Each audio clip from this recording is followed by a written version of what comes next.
guys. Uuwi na yung anak ko. Nalulungkot ako kasi uuwi na siya. Nalulungkot ko siya dun sa sakayan.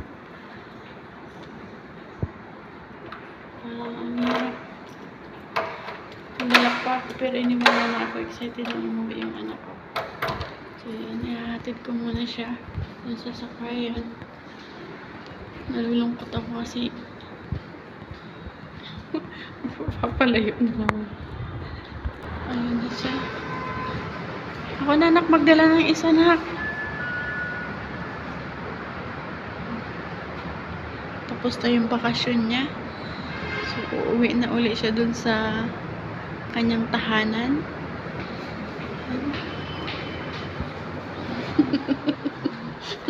I miss you anak. Miss kita. Tumingin ka naman. Ako na magdala ng bag mo. Ayun na po siya. Nasa baba na kami. Parang ang hirap sa kalooban kung iwanan yung anak. Hatid mo yung anak mo. Kahit malaki na yan. Ayun po siya. Lalakad. Ang higat sa kalooban. Magkakahiwalay na naman ko. Kasi sa Lunes magpapa-enroll na siya. So kailangan niya magpahinga. Take ko na muna. Samahan niyo ako.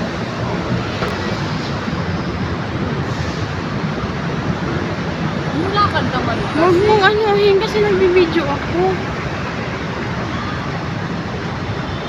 Ano yung anak ko?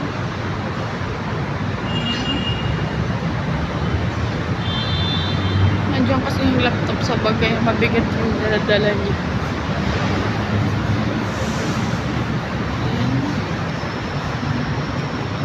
Nakalungkot. Wala na naman akong makukulit kasi uwi na siya.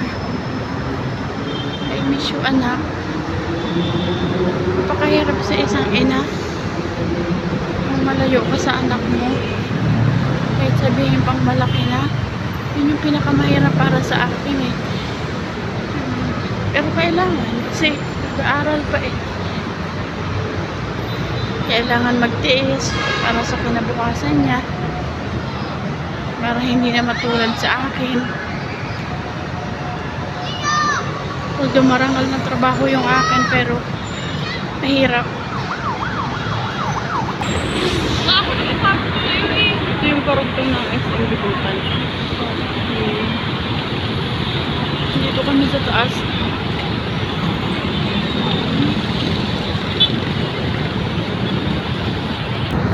So yun. Doon ako umakyat oh. Malayo. Diyan lang yung sakayan mo. Ito po yung sakayan. Papuntang Pasay. Diyan kami mag-aabang. Yan yung SM Bibutan na ginagawa. Diba tabi lang ng building namin. Yan.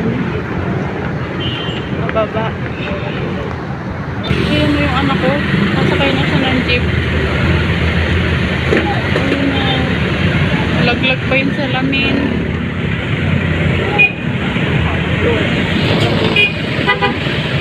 Anak, yung cellphone mo, be!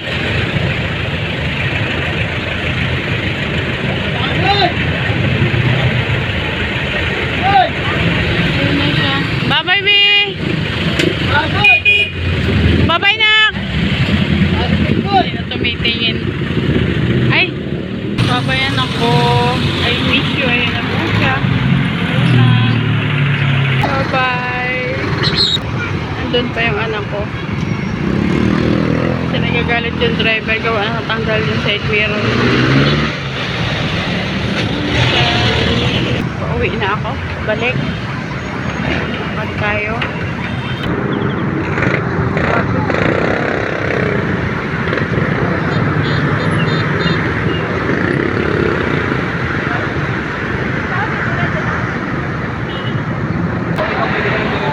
Bulak-bulak. Kasi nang bulak-bulak.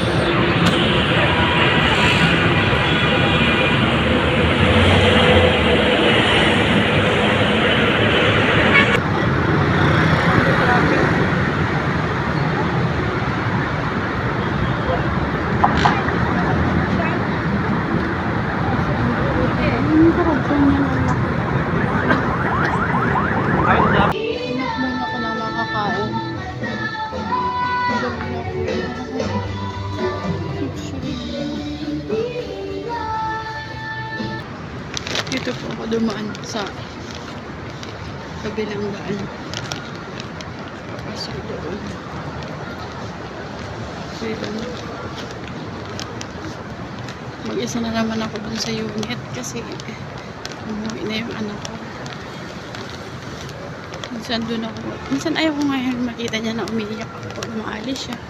Lihaw ng tubig. Pakulimlim maghapon.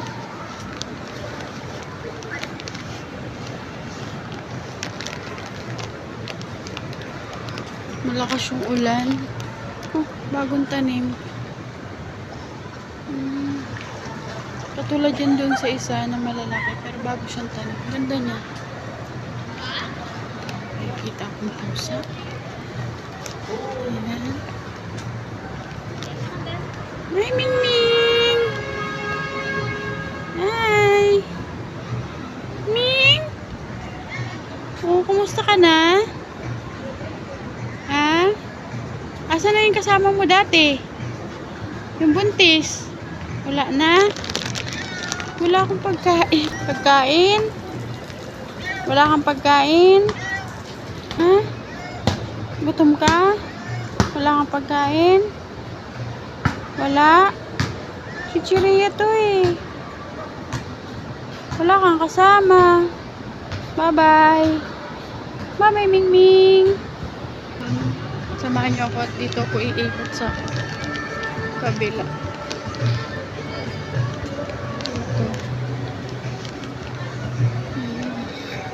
Pero kanina hiniyakap ko yung anak ko, umiyak ako. Ay, sumama si Ming-Ming sa akin, oh. Sumama siya sa akin. Sumunod siya sa akin. Sasama ka? Ha? So, minsan malakas pa yung loob ng anak ko sa akin. Hindi niya pinapakita na naiiyak siya pag umaalis. Na maghiwalay kami. Kasi gusto niya yung magkasama na kami. Kaya lang, syempre, pinapaintindi ko lagi na hindi pa panahon kasi nag-aaral pa siya. So may panahon para doon na magkasama kami, maasikaso ko siya. Wala nang alinlangan ba? Gusto niya yun. Kasi malambing yun, pero minsan tinitigasan niya yung loob niya. Kasi iyakin ako. Kasi naaawa ako sa kanya. Umaalis siya. Magkakalayo kami. Kasi dati nung baby pa yan, ganun. Pag umaalis ako, iyak ako ng iyak. Singirap. Ika nga, laban lang sa hamon ng buhay. Ganun talaga ang buhay. Minsan maswerte ka. Minsan malas. Diba? Ayun, may bagong ano. May aso. Namimiss ko na si Georgie. Hindi pa siya binabalik kasi ayaw pa siya ibalik. Ayan o. Oh.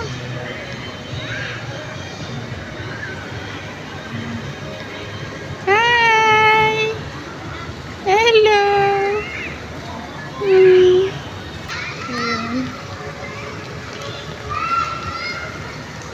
Dito na. Dito ako dumaan. Para ang labas ko doon sa malapit sa ano entrance.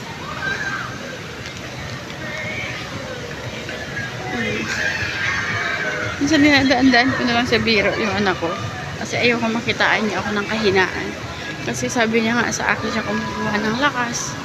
So pero minsan dumarating tayo sa puntong manghihina pero sige lang, laban lang. Ganun talaga ang buhay. Kailangan lumaban sa hamon ng buhay. Sabi nga, pag dumapa, bangon. Swerte pa rin ako. Kasi, meron akong anak.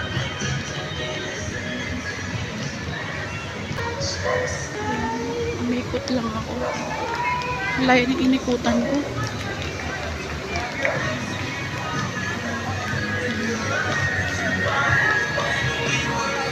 Kasi sa ano, Sabado naman birthday niya. So, bukas, uwi naman ako. Pero namimiss ko pa rin. kulang yung panahon na kasama kami kasi minsan yun talaga yung ano ko, puro trabaho. Magkikita lang kami kapag off ko. Gusto niya kasi yung lagi ako nakakasama. Yung pag-uwi niya ng bahay, nandyan ako. Kasi dati nag-stay out din ako nun. Parang mahirap mag-stay out kasi biyahe, pagod sa biyahe. Minsan mag-uuti pa ako. Uuwi ako. Mag-out ako minsan alas 11. Darating ako ng bahay, alas 2 na madaling araw.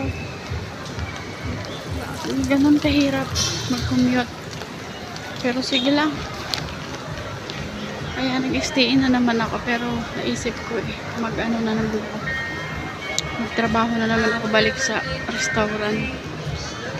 Kasi medyo malaki-laki yung sahod. Kulimlim. Maghapon walang araw. Sa lakas ng ulan. Pero yung ibang nanay, minsan ang hirap din isipin na parang walang pakialam sa anak.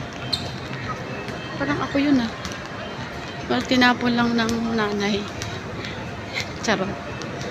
Pero pasalamat pa rin ako kasi merong nagpalaki sa akin. At kahit wala man akong nanay lumaki, hindi ko naman ginawa sa anak ko yun.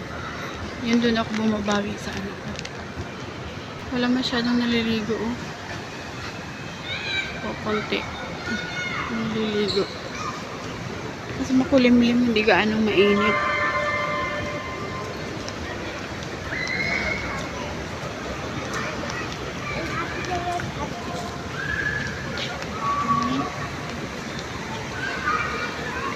Yung halaman na yan na nakadikit sa nyog, ang mahal nandito. Yung binili namin yan magkano? 3.5 ata. Pero sa amin, dun sa bukid kinukuha lang yan.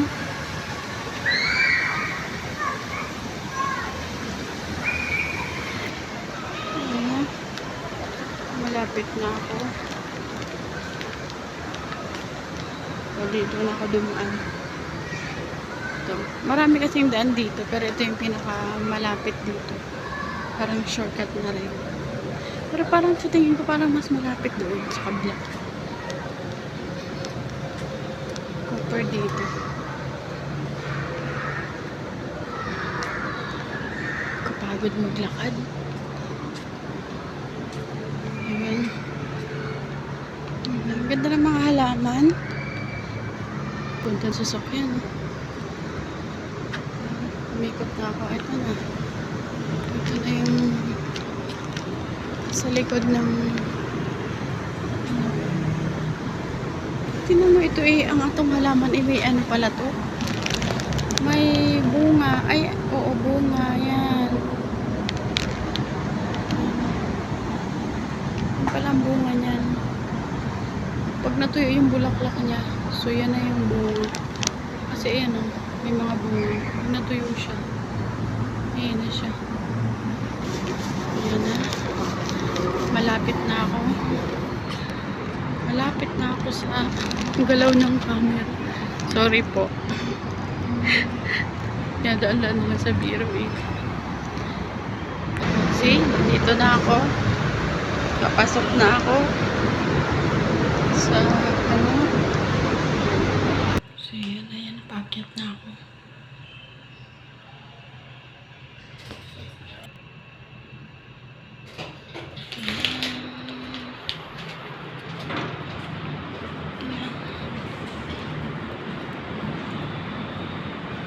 Ganda rin ang halaman dito.